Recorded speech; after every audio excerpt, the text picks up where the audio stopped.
Welcome all students. आप सभी का एक बार फिर स्वागत है एक नई वीडियो के साथ। आज इस वीडियो में हम बात करेंगे बिजनेस स्टडीज़ के 2017 सैम्पल पेपर की। ये सैम्पल पेपर बहुत इम्पोर्टेंट है स्टूडेंट्स, और आज हम मार्किंग स्कीम भी समझेंगे कि कौन से क्वेश्चंस कितने नंबर के पूछे जाते हैं, क्योंकि सैम्पल पेपर बहुत इम्पोर्टेंट इसलिए हैं, आपके एग्ज़ाम नज़दीक हैं और इस सैम्पल पेपर में से बहुत सारी चीज़ें आने वाली हैं।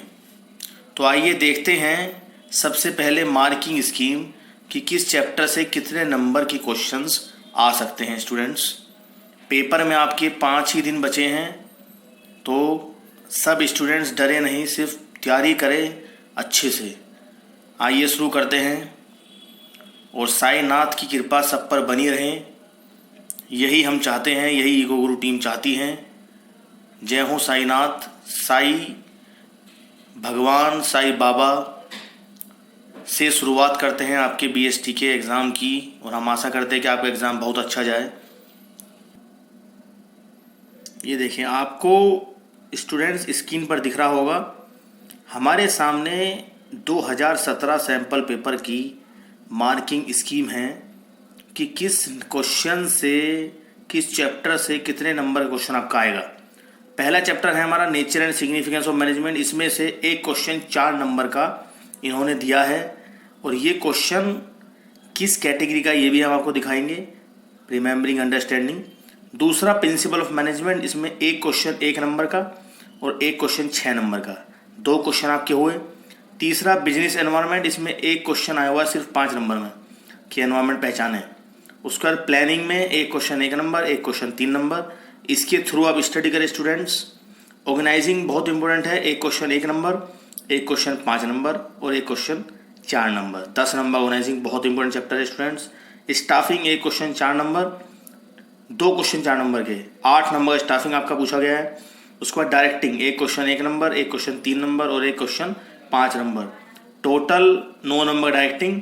उसके बाद कंट्रोलिंग सीधा 3 नंबर में आपसे पूछा गया है।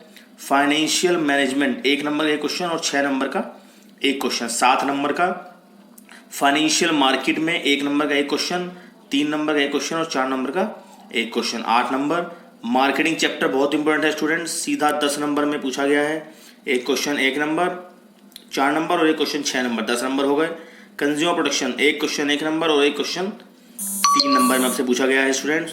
5 नंबर में कंट्रोलिंग कंज्यूमर प्रोटेक्शन आपका आ गया।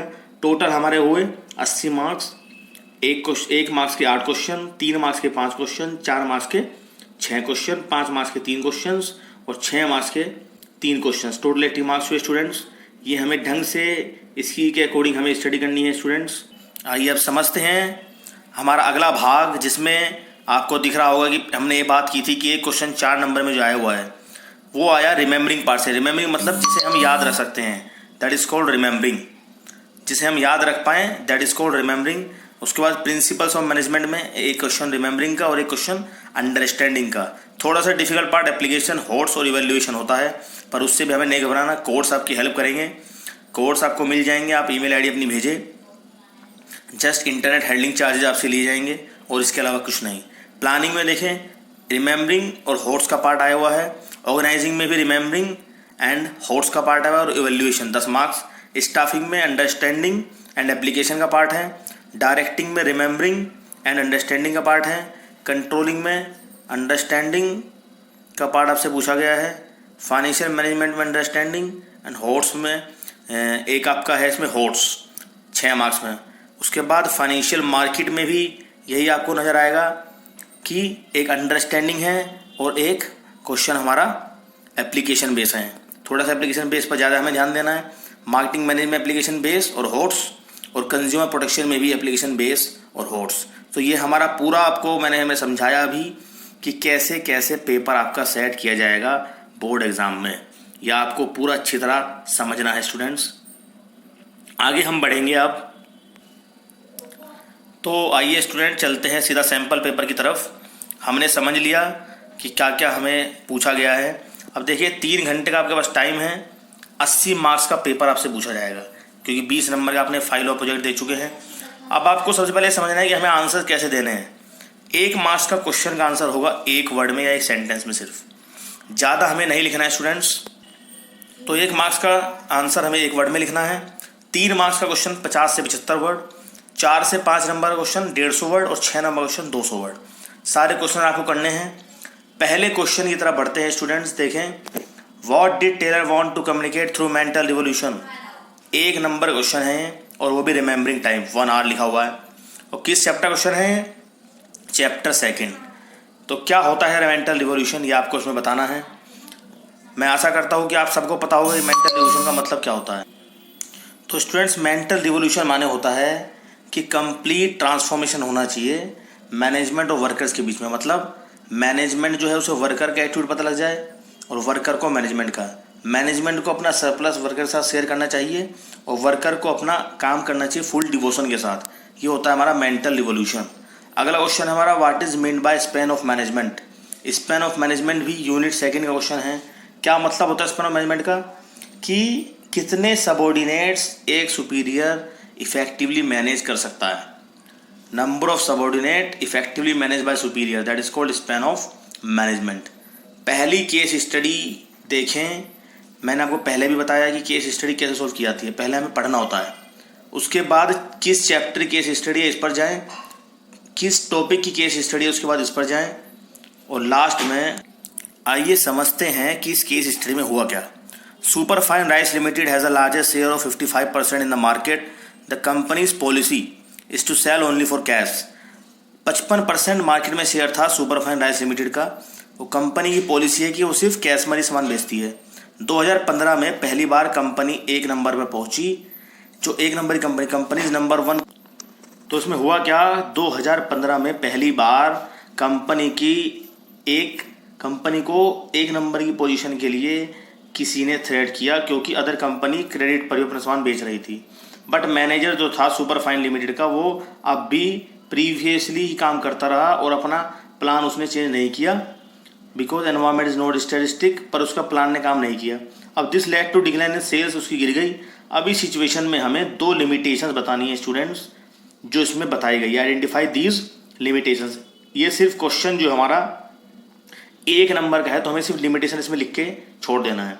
अब जैसे आप सब जानते हैं कि लिमिटेशन क्या होती है, कि planning does not guarantee success, rigidity होती है, फिक्स होता है, लैक ऑफ क्रिएटिविटी होता है, ये सब इनिशिएटिव कम ले पाता है लोग। तो इसका एक कोड हमने बताया था लिमिट्स। अब इसमें कौन सी 2 लिमिटेशन आएगी students? Number 1, planning does not guarantee success. क्यों ऐसे आएगी, कैसे पता लगेगा आपको?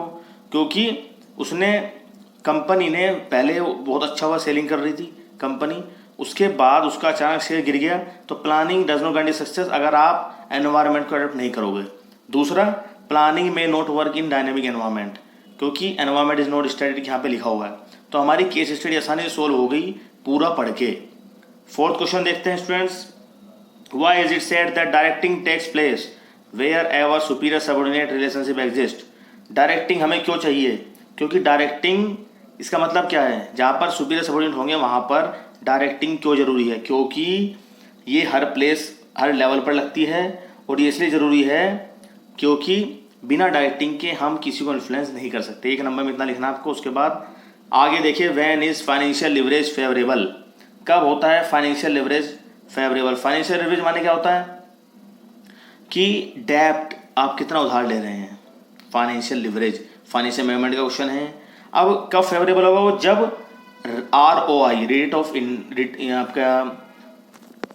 आपका रिटर्न ऑन इन्वेस्टमेंट होगा वो ज़्यादा होगा कॉस्ट ऑफ डेब्ट से, तो फाइनेंशियल लिवरेज हमारा फेवरेबल होगा। आपने लोन लिया 15% पे और रिटर्न आपको मिल रहा है 10%, तो फाइनेंशियल लिवरेज हो जाएगा अनफेवरेबल।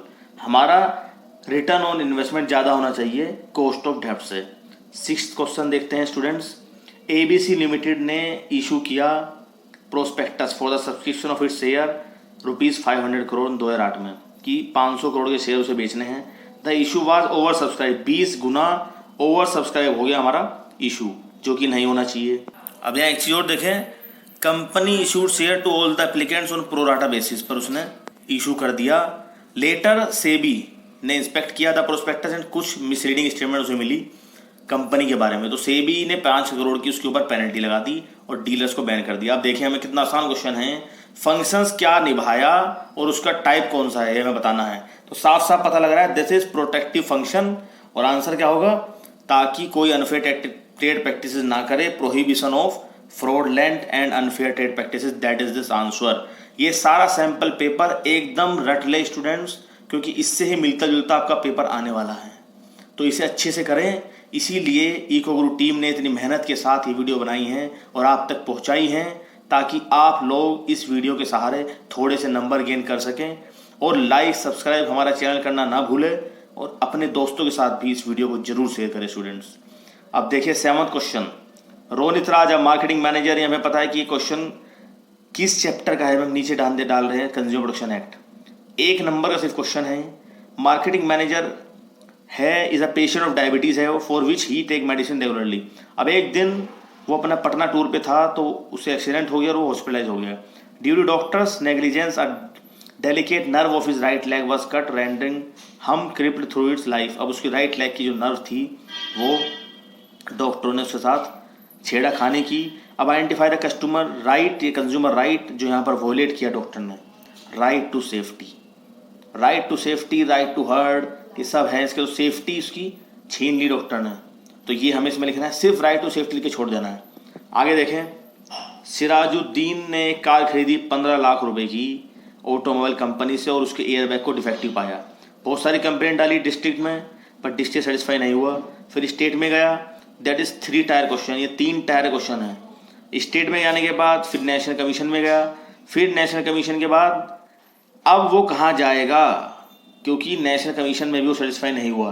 तो इसका आंसर क्या होगा, थोड़ा सा सोचे स्टूडेंट, क्योंकि ही कैन, अब वो कहीं भी नहीं जा सकता। क्यों, क्योंकि सिर्फ वही मैटर वो सुप्रीम कोर्ट में डाल सकता है जो 1 करोड़ से ज़्यादा होते हैं, पहला, या जिसमें कंपनसेशन मिल सकता है। 3 टायर में क्या होता है, डिस्ट्रिक्ट, स्टेट और नेशनल, पर वो कहीं भी सेटिस्फाई नहीं है तो वो सुप्रीम कोर्ट नहीं जा सकता। ये हमें ध्यान रखना है स्टूडेंट्स। अब मेन, ये डायरेक्ट क्वेश्चन हमारा आ गया, मेन एस्पेक्ट बताने हैं in concept of planning. Concept of planning में मेन चीज क्या आती है ये हमें बताना है।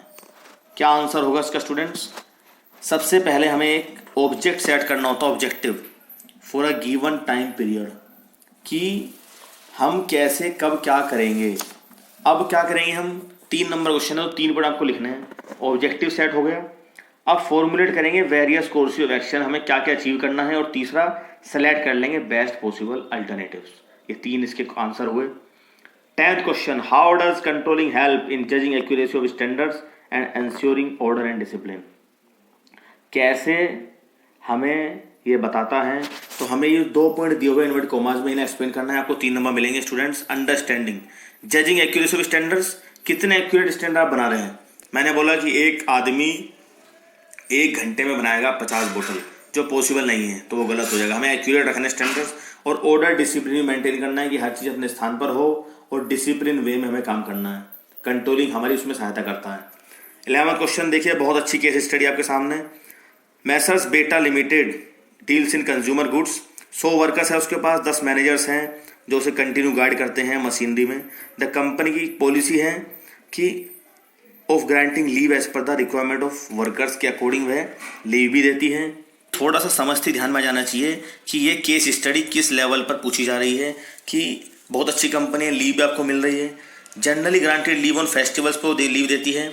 अब एक पूजा फेस्टिवल हुआ, एज रिसीवर उसे बहुत बड़ा ऑर्डर मिला, workers are keen to take puja holidays, उन्हें पूजा हॉलीडेज में जाना था, पर मैनेजमेंट ने उनके ऊपर प्रेशर डाला ओवर टाइम का। अब ये मैटर पर्सनल मैनेजर, जो HR मैनेजर होता है, पर्सनल मैन एम्प्लॉई, उसके पास गया, उसने मीटिंग बुलाई एंड वर्कर्स को उसने इन्फॉर्म किया about the changes in the incentive plan, ताकि उनकी वेजेस डबल हो जाए, ओवर टाइम वो करेंगे तो उन्हें ज़्यादा वेजेस मिलेगा। अब workers without any pressure voluntary, अपनी इच्छा से वर्कर्स ने कम छुट्टी लेने लगे और अर्निंग उनकी बढ़ने लगी ओवर टाइम की वजह से।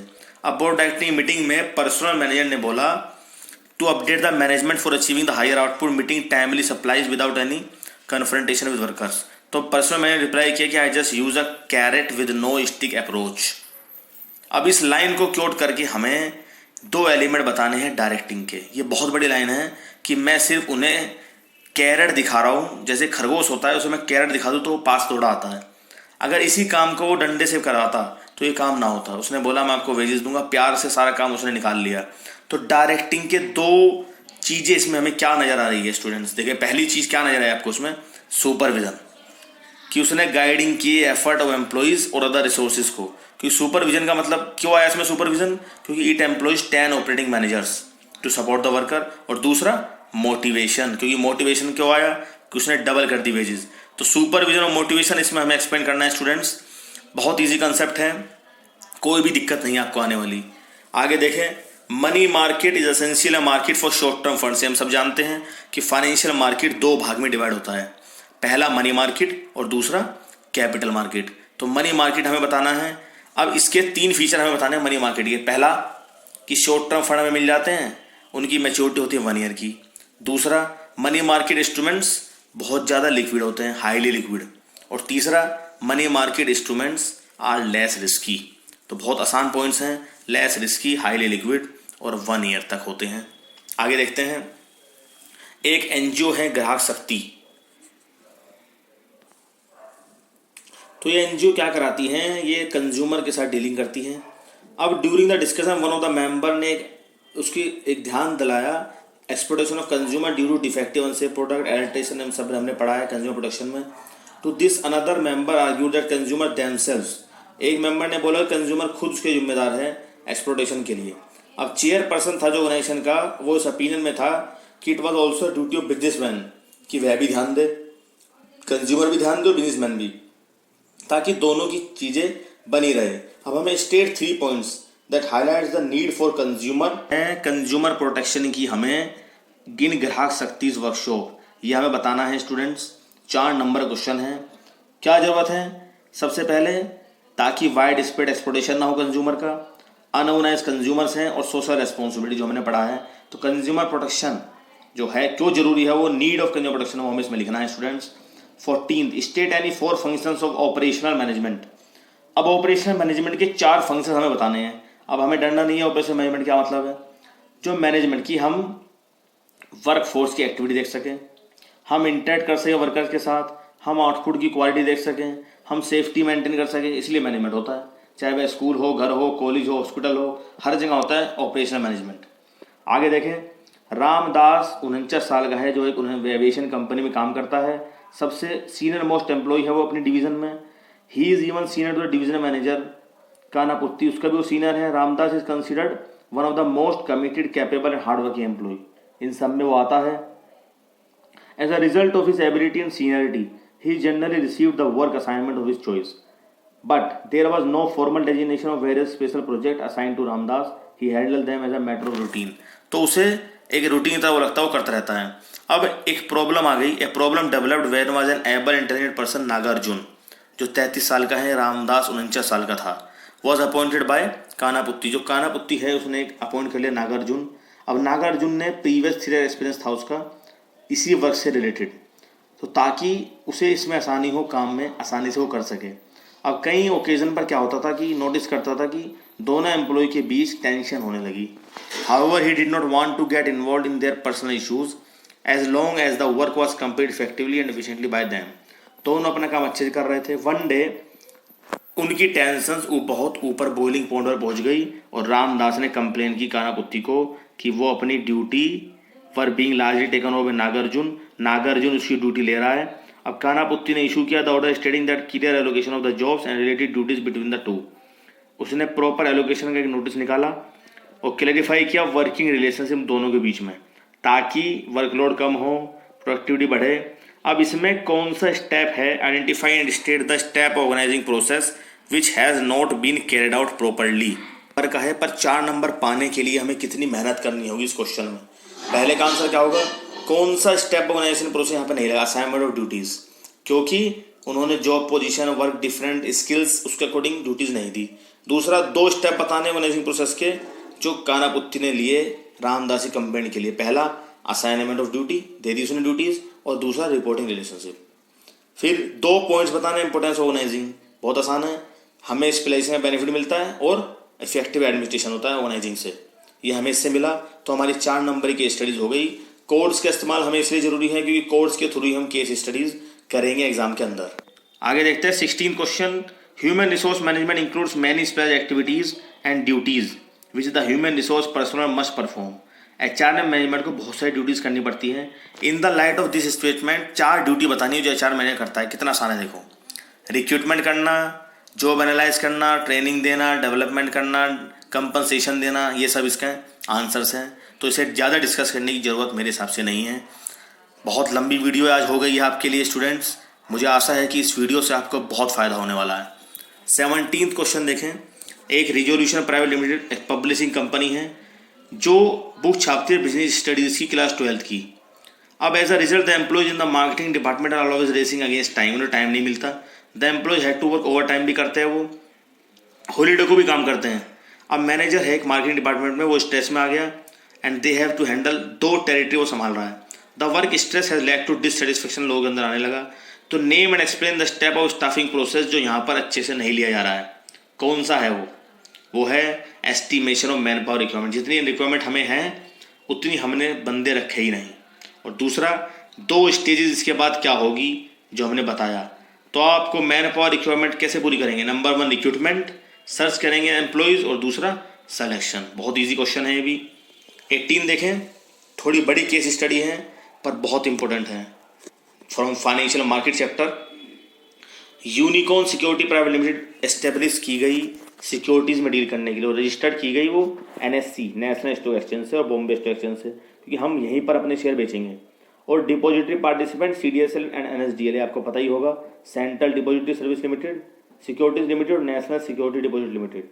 अब फर्स्ट 3 ईयर में उसने अपना बिजनेस डेवलप कर लिया।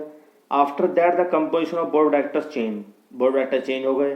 कुछ कस्टमर कंपेयर करने लगे कि उनके जो शेयर परचेज किए थे for which the payment has been duly made, उनके अकाउंट में वो ट्रांसफर नहीं हुए। Transfer to the demat account by unicorn security private limited. The executive of the customer care ने प्रॉमिस किया कि हम तुम्हारे शेयर ट्रांसफर कर देंगे डीमेट अकाउंट में बहुत जल्द, बट कंपनी उस मैटर को डिले करती रही, उसने शेयर ट्रांसफर उसके डीमेट अकाउंट में नहीं किए। अब इन्वेस्टर, अब स्टूडेंट्स, इन्वेस्टर खाली तो बैठेगा नहीं, तो वो कॉन्फिडेंस और अपने ग्रीवेंसी को आगे चलाता रहा। अब हमें बताना है identify the step of trading procedure in stock exchange which has not been followed. क्या ट्रेडिंग प्रोसीजर फॉलो नहीं किया यूनिकॉर्न सिक्योरिटी ने। Delivery of share in demat from directly to investor demat account by the broker, उसने broker को transfer नहीं किए share. कौन सी body है जो कैपिटल मार्केट देखती है, कितना आसान है, SEBI, security exchange board of India. 2 values जो फॉलो नहीं की यूनिकॉर्न सिक्योरिटी ने। पहला ऑनेस्टी, इसमें ऑनेस्टी है नहीं, ईमानदारी इसमें है ही नहीं। उसने क्या नहीं फॉलो, दूसरा उसने क्या नहीं फॉलो किया, कमिटमेंट और एनी अदर, कमिटमेंट भी उसने फॉलो नहीं किया। आगे देखते हैं स्टूडेंट्स 4 नंबर की एक study. Timeline watch manufacturing company है, बहुत बड़ी, मार्केटिंग करती है वॉचेस की।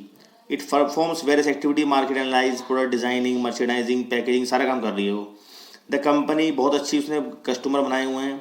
अब हमें कंसर्ट बताना है कौन सा है, देखो कितना आसान है, सब कुछ हमें क्वेश्चन में मिल गया। मार्केटिंग, 2 फीचर बता दें मार्केटिंग की, need and wants, creating market offering, exchange information, customer value, सब फीचर्स हैं।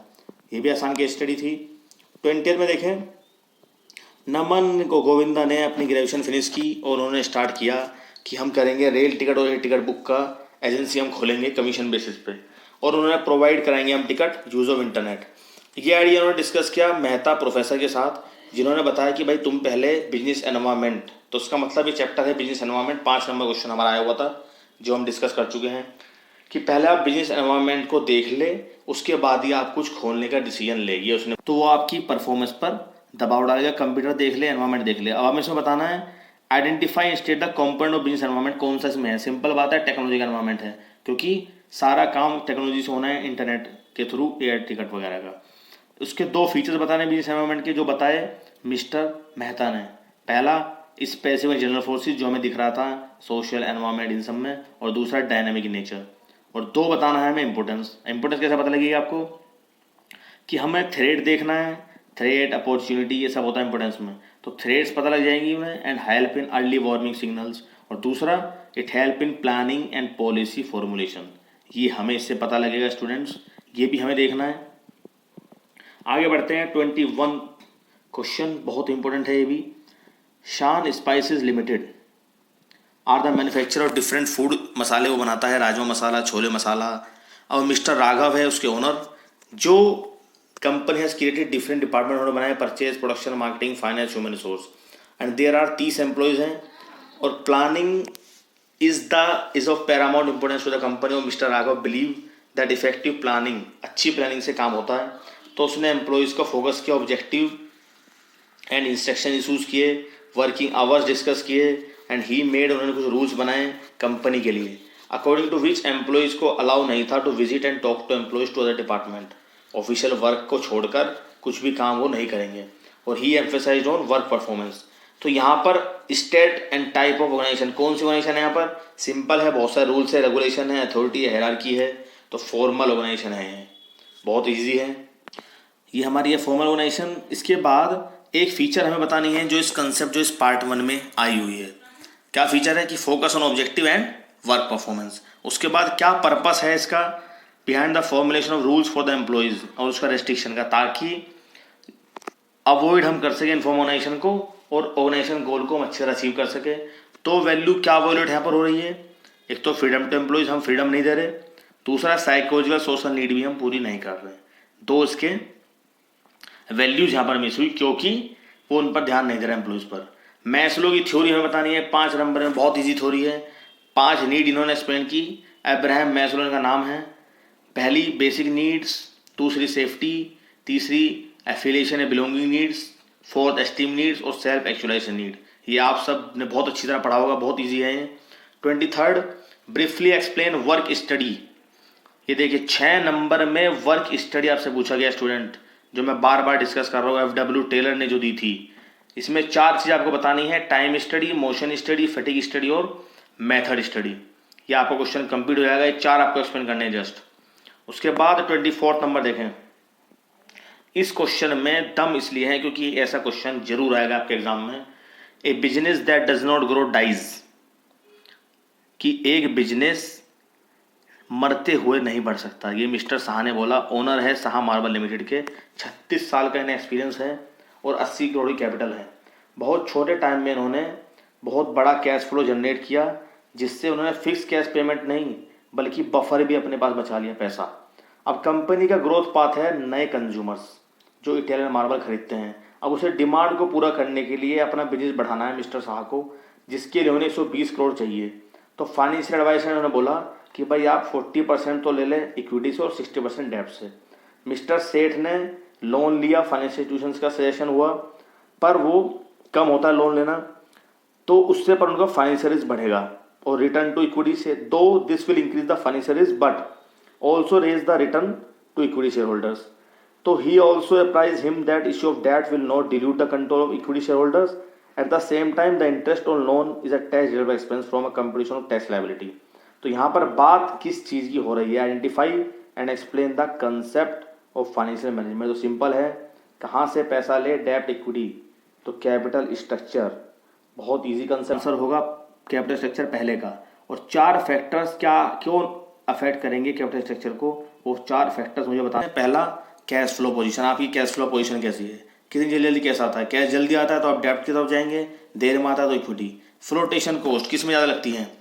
उसके बाद रिस्क कंसिडरेशन, रिस्क किस में ज़्यादा है? टैक्स किस में ज़्यादा है? और कंट्रोल चला जाएगा शेयर्स में। अगर हम इक्विटी से लेंगे, डेब्ट में कंट्रोल हमारे पास रहेगा। बहुत इंपॉर्टेंट केस स्टडी है स्टूडेंट्स। तो स्टूडेंट्स ये था आपका complete sample paper analysis by eco guru team. बहुत मेहनत के साथ ये वीडियो आपके लिए बनाए गए स्टूडेंट्स। तो इस वीडियो का भरपूर लाभ उठाएं। 4-5 बार इस वीडियो को देखें, सुने, शेयर करना ना भूलें, लाइक करना ना भूलें चैनल, और सब्सक्राइब करें इको गुरु को, और इसे हर स्टूडेंट तक पहुंचाने का प्रयास करें। साईं नाथ की कृपा आप पर बनी रहे स्टूडेंट। साईं बाबा का बहुत बड़ा आशीर्वाद है सबके ऊपर। तो साईं भगवान का नाम लेकर, साईं बाबा का नाम लेकर आप इस वीडियो को देखें, और बहुत अच्छा आपका पेपर जाने वाला है। ये मेरी ब्लेसिंग आपके साथ हैं। ecoguru89@gmail.com पर मेल करें, कोड्स आपको हम दे देंगे। कुछ इंटरनेट चार्जेस, हैंडलिंग चार्जेस उसके हैं जो सॉफ्टवेयर्स के में लगे हुए हैं, तो जस्ट एक छोटा सा अमाउंट आपको उसके लिए देना है, उसके बाद तुरंत आपको कोर्स मिल जाएंगे। नहीं भी देंगे आप तो भी आपको case studies, value based videos आपको मिल रही हैं, तो इन्हें अच्छे से देखें स्टूडेंट्स। आज की रात इस वीडियो को देखें, 4-5 दिन आपके पास और हैं, बहुत अच्छी तरह मेहनत करें स्टूडेंट्स। वीडियो पसंद आए तो लाइक करना ना भूलें और सब्सक्राइब करें और अपने कमेंट्स ज़रूर दें। Thank you very much for watching this video. जय Sainath. Thank you very much.